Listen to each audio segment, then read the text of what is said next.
Bienvenidas, bienvenidos a un nuevo episodio de Sostenibilidad 25. Mi nombre es Andrea Lorenzo y estamos de regreso luego de una semana de descanso. Hoy abordamos la última charla de la unidad de Ingeniería Inversa de la Sostenibilidad Ambiental. El tema de hoy es tomar conciencia de la vida útil. Para cerrar los contenidos, hoy vamos a rebobinar lo que estuvimos viendo las últimas semanas previas al receso. Vamos a comentar lo que estuvimos viendo sobre rebobinando las emisiones. También vamos a ver rebobinando los balances y el tema de hoy se dirige o se enfoca en rebobinando las prácticas para tomar conciencia que no solo las emisiones gaseosas contaminan el ambiente. ¿Qué es la vida útil? Vamos a definir vida útil y vamos entonces de lleno a abordar estos temas. Entonces vamos a conectar esta unidad con las anteriores. En la unidad anterior habíamos visto cómo rebobinar los balances. Habíamos visto el ciclo del carbono y cuál era la contribución de los árboles, la contribución de las personas. Vimos el ciclo del agua, vimos el ciclo de minerales. Esta unidad, Ingeniería Inversa de la Sostenibilidad Ambiental, tiene 4 temas. Ya abordamos los 3 primeros y hoy nos vamos a dirigir o a enfocar en el 4. Veamos por qué estos contenidos. Vamos a tratar de conectarlos entre sí. Entonces, el primero era estrategia 3R. 3 tigres comieron trigo. Estrategia 3R, en donde Fernanda nos explicó cómo reducir, reutilizar y reciclar para nosotros, nosotras como personas, controlar las emisiones y los residuos. El segundo tema es, ¿puede haber cambios sin metas ni penalización? Y ahí Lidia se enfocó fundamentalmente a los residuos y vimos algunas recomendaciones, vimos regulaciones, comentamos cómo la propaganda pública podría contribuir a que uno tome conciencia y sepa cómo actuar cuando, por ejemplo, en la vía pública encuentra observaciones o aspectos por mejorar. Hablamos de contrataciones, controles, de la reglamentación penal, de sanciones. El siguiente tema es cómo generar impacto. Y ahí fuimos evolucionando un escalón más. Entonces pasamos de las personas al Estado y luego a los actores internacionales, países y empresas. ¿Para qué? Para tomar conciencia que se puede consumir y producir responsablemente. Vimos el rol que tiene la electricidad en las emisiones gaseosas mundiales. Y hoy vamos a pasar al último aspecto y vamos a dirigirnos a empresas y personas en general, mejorando la calidad del proceso de fabricación, consumo, hasta agotar la vida. Vamos a ver de qué se trata. Recordemos cómo mejorar el equilibrio de las emisiones. Me encanta la palabra equilibrio. La menciona la filosofía china, también el mindfulness, y tomar conciencia del equilibrio nos ayuda como personas, ¿no? A mantener nuestro centro y nuestra conexión con el resto de las personas y el universo. En este caso de las emisiones, el equilibrio refiere a que hay 2 patas o 2 partes de una balanza. Por un lado la forestación, por otro lado las emisiones. Entonces uno puede aumentar la forestación o bajar las emisiones. ¿Cómo se puede aumentar la forestación? Por ejemplo, si hay incendio, reponer, tener estrategias de combate del fuego rápidas, hacer acuerdos internacionales para compartir, por ejemplo, aviones para mitigarlo. Legislar la densidad poblacional, la densidad de árboles, por ejemplo, por municipio, por distrito, por provincia, por región, la cantidad de metros verdes. Propiciar la desurbanización preservando árboles. En Latinoamérica es una de las características que nos hermana el tema de las grandes urbes superpobladas. Por el lado de las emisiones, la primera es cambiar el capitalismo, ponerle el sostén que requiere. También tener un consumo responsable, con esa estrategia 3R que estuvimos mencionando. Y hoy te voy a sumar un datazo más para cuidar la vida útil de los productos. Otra herramienta es bajar la generación de electricidad a partir de combustibles fósiles. No eliminarlas. Todas las tecnologías son valiosas y esta, por supuesto, que también.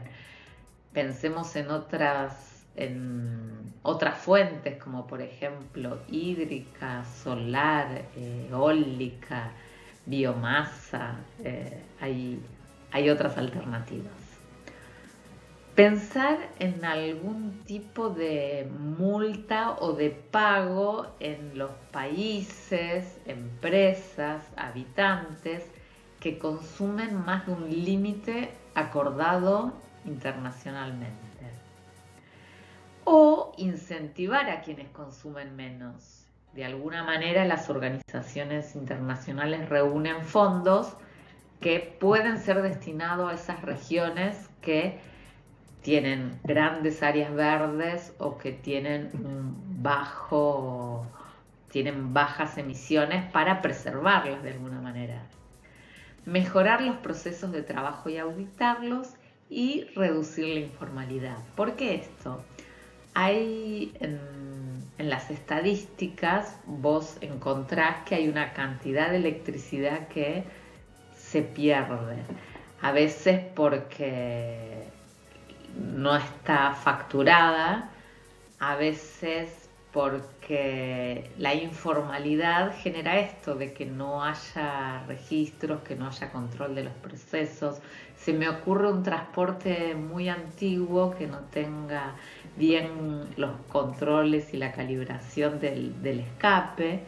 Entonces no hay que discriminar y eliminar trabajos o industrias, sino por el contrario analizarlos y ver cómo mejorarlos. A ese transporte por ahí ponerle algún filtro, hacerle alguna mejora, es necesario. Te voy a contar una de mis especialidades. Creo que lo encontrás en el Instagram, que ahí me presento sintéticamente. Tengo muchos años de experiencia, muchos años en la ingeniería, muchos años en la confiabilidad, en la seguridad nuclear. Y la gestión de vida es una etapa de mi vida donde junté un poco todas las capacitaciones, especializaciones que había tenido. Por un lado en procesos, en seguridad y en confiabilidad. Entonces, ¿qué buscan estas tareas? Buscan a la vez tener un alto nivel de seguridad, disponibilidad, quiere decir que cuando uno requiere algo esté ahí. Por ejemplo, uno requiere la electricidad, que no haya corte de luz. Optimizar la operación, mantenimiento y vida útil de sistemas, estructuras y componentes, y garantizar a los operadores condiciones óptimas para lograr una operación a largo término. Esto del largo término es muy importante. vos pensá en la inversión que se hace por ejemplo, en una central nuclear, se amortiza porque los reactores más modernos, a partir de lograr una amplia experiencia, se operan hasta 60 años. Imagínate lo que es eso, ¿no? Vos, no sé si tuviste la oportunidad de estudiar contabilidad, que uno calcula la amortización, ¿no? En cuánto tiempo el bien se va depreciando o amortizando, y un reactor nuclear dura todo ese tiempo que te estoy diciendo. Es una alta inversión inicial, pero que te va a dar electricidad durante muchos años. Creo que una imagen vale más que 1000 palabras, pero me doy cuenta que yo estoy muy familiarizada con los gráficos, y entonces te voy a contar cómo se lee este gráfico. Abajo tenemos el tiempo, y si prestas atención, nosotros estaríamos acá, en el tiempo actual de la operación, por ejemplo, de una central. Pensá en la empresa que te guste. Tenemos un periodo de construcción, instalación. En el caso nuclear se hacen ensayos previos al arranque y a la puesta en marcha. Entonces acá entra en operación, pero hay toda una historia previa. Y esto es parte de la vida útil, ¿sí? Entonces acá tenemos la fabricación, la instalación, entra en servicio y nosotros estamos parados acá.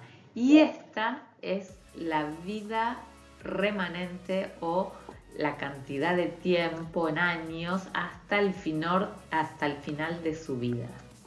Y lo mismo pasa con cualquier cosa. Por ejemplo, un celular tiene toda una etapa de fabricación, de diseño, después se hacen en serie, entonces tenemos una serie de productos. Uno lo adquiere, entra en operación y bueno, estamos ahora.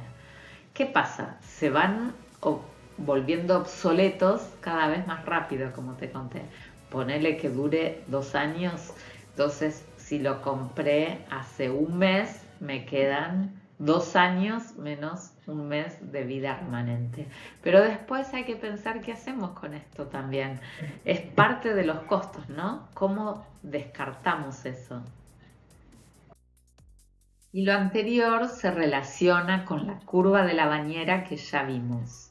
Entonces, en este no te conté, pero bueno, nuevamente abajo tenemos tiempo, por ejemplo, en este caso en horas, y acá arriba es la tasa de fallas.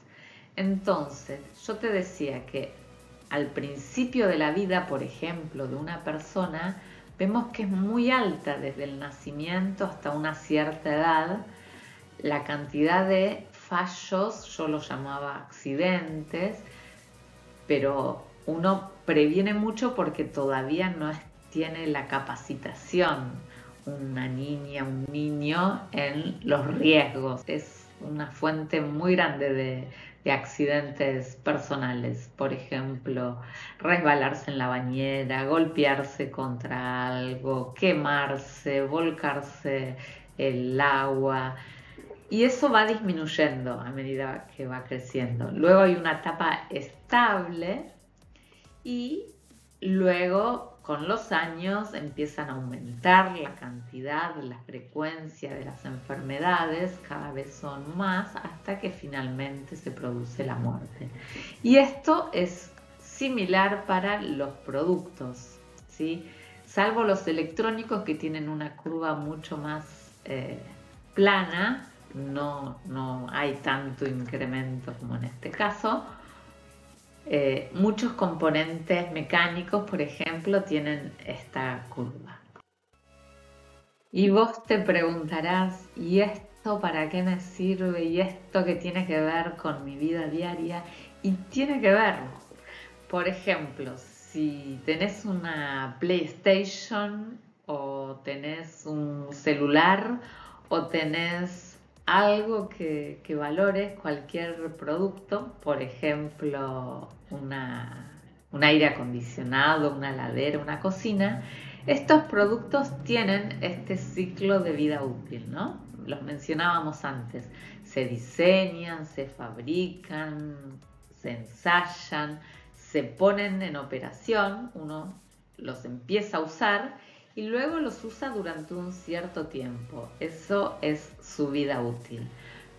Después no se acaban nuestras responsabilidades. Después tenemos que pensar cómo nos deshacemos de eso. Si hay alguna parte que se puede volver a usar, si se le puede hacer un mantenimiento. El mantenimiento en realidad entra acá, en esta etapa de la vida útil. Y lo veíamos acá arriba.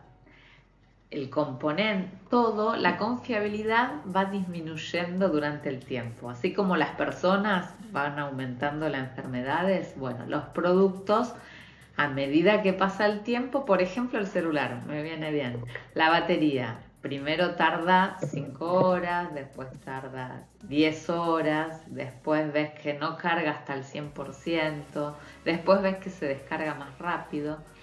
Hay otros productos que uno les hace un mantenimiento, entonces mejora, estamos acá arriba, vuelve a bajar, le hacemos otro mantenimiento, por ejemplo el lavarropa, le limpiamos el filtro y vuelve a mejorar. Y así hasta el momento actual. Esto aplica en productos donde puede haber un riesgo asociado a la falla. Por ejemplo, en un termotanque, a mí me ha pasado que se ha roto y nos ha inundado la cocina. Entonces, lo ideal es que uno antes de que llegue ese momento lo pueda reemplazar y no llegue a accidentes, por ejemplo, asociados a productos con gas o lo que sea. Bueno, y un recreo. Me encanta esta imagen. En un mundo donde estamos tan acostumbrados al decir, el sentir es muy buena. Y me gusta también la frase de Albert Einstein: Look deep into nature, then you will understand everything better. Mira profundo en la naturaleza y entonces vas a comprender todo mejor. ¿Y esto qué nos dice? Bueno, que los árboles tienen una vida útil, los barcos tienen una vida útil, las ballenas, las personas, las relaciones. Entonces, además de ser un recreo, preservemos estos ambientes. Evitemos que suban las temperaturas, que se derritan los glaciares, que suba el nivel del mar, que haya incendios. Todo está relacionado con todo. Y hoy te voy a hablar un poquito más de esta diapositiva que ya te la mostré, pero hoy te voy a contar 4 ventajas de pensar en todos los costos asociados a un producto. Entonces, hoy estamos hablando de vida útil, de productos, de bienes de todo tipo. Y esto es muy del capitalismo, ¿no? Pensar en los costos. Entonces, ¿cómo compramos? O cómo se compra en general, porque yo lo tengo incorporado hace algún tiempo, pensando en el costo de adquisición, pero esa es una mala compra, porque eso, como ves, es esta partecita de los costos. Luego hay un montón de otros costos, o un Titanic que se choca contra el iceberg, ¿no? Una gestión deficiente puede llevar a una salida de servicio o del bien prematura. Entonces, una de las razones es que hay otros costos y lo que dice abajo, extendiendo la vida útil, puede haber nuevos costos, pero el balance total de costos se reduce. El costo total en el tiempo se reduce. El capitalismo, ya te lo conté, no considera el tiempo. Entonces, por un lado, bajar los costos. Por otro lado, aumentar la vida, usarlo más tiempo, baja el volumen de residuos. Por otro lado, estás generando trabajo. Estás generando trabajo a tu vecina, a tu vecino que arregla lavarropas. Estás generando trabajo al que te arregla la computadora. Gracias, Alejandro, que me la arregla. Estás generando trabajo al que diseña una app para vender tu producto, al que te hace propaganda, un montón de trabajos que necesitamos generar porque estamos mundialmente en un momento bastante difícil. Económicamente luego de la pandemia era previsible. Tratemos de poner nuestro granito de arena. Entonces, bajamos los costos, bajamos los residuos, das trabajo y pensemos que esto muchas veces satisface una necesidad, ¿no? Entonces vas a tener ese recurso disponible. Por ejemplo, la electricidad. Hay que pensar en hacer una red de distribución, en cómo llegar a todas las provincias, cómo hacer que llegue, sumar a Ushuaia a la red, al sistema interconectado nacional. Entonces esto es inclusión, esto es reducción de emisiones, entonces esto es tomar conciencia de la vida útil, te repercute de muchas maneras en preservar esa hermosa imagen que te mostré antes. Para cerrar la charla, recordemos que si dejamos más huella en el corazón y menos huella de carbono, creamos futuro. Te invito a que te sumes a los medios, la página web https://sostenibilidad25.net.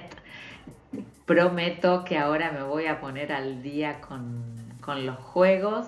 Vamos a retomar eso. Quiero hacer entrevistas, quiero hacer unos podcasts cortos. Así que si te interesa sumarte a esta iniciativa, contactame. Con gusto vas a ser incorporada a esta comunidad. En Instagram, en sostenibilidad-25. Nuevamente, muchas gracias. Me vino muy bien el descanso. Espero que ustedes también hayan podido descansar, disfrutar de las niñas, niños, o de la feria judicial o de la feria escolar. Así que les mando un abrazo y nos estamos viendo.